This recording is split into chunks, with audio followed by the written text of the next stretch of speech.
বিপ্লবের সাথে অসঙ্গতিপূর্ণ এমন কোনো অপকর্ম মেহেরবানি করে কেউ করবেন না।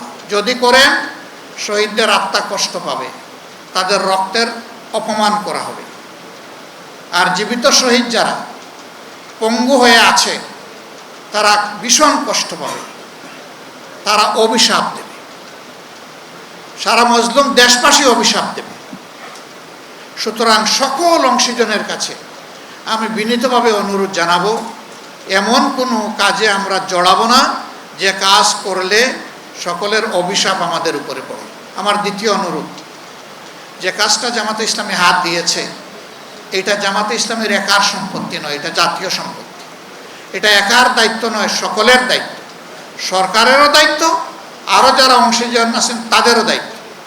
আমরা এই কাজের কোনো ক্রেডিট আল্লাহর কসম নিতে চাই না। আমরা শুধু একটা নৈতিক দায়িত্ব পালনের চেষ্টা করেছি।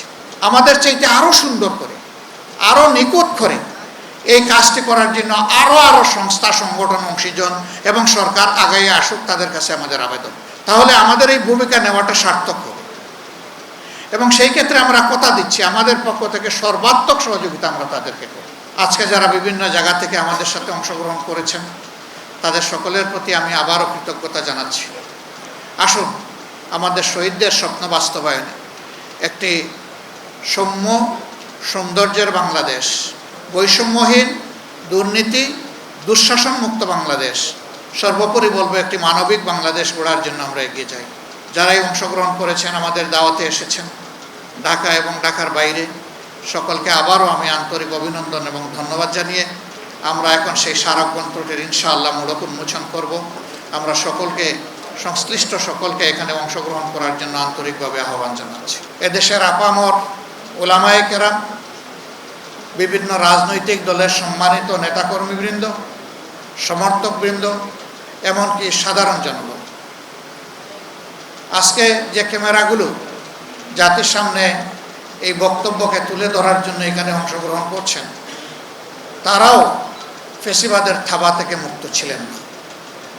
ওই সময় তাদেরকেও জীবন দিতে হয়েছে, কারাগারে যেতে হয়েছে, রিমান্ডের নামে নির্যাতন ভোগ করতে হয়েছে। বিদেশে বসে যারা বাক এবং কলম যুদ্ধ চালিয়েছিলেন দেশের বুকে, তাদের আপনজনকে হেনস্থা হতে হয়েছে, জেলে পুরা হয়েছে। এক্ষেত্রে নারীদেরকেও ক্ষমা করা হয়নি।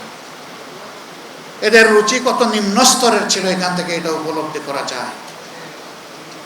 সেই বন্দিদশা থেকে, শ্বাসরুদ্ধকর অবস্থা থেকে যারা নিজেদের পবিত্র জীবনটা বিলিয়ে দিয়ে আমাদেরকে এমন একটি পরিবেশ করে দিল, আমি তাদের সকলের প্রতি হৃদয়ের ভিতর থেকে গভীর শ্রদ্ধা এবং আন্তরিক কৃতজ্ঞতা জ্ঞাপন করছি।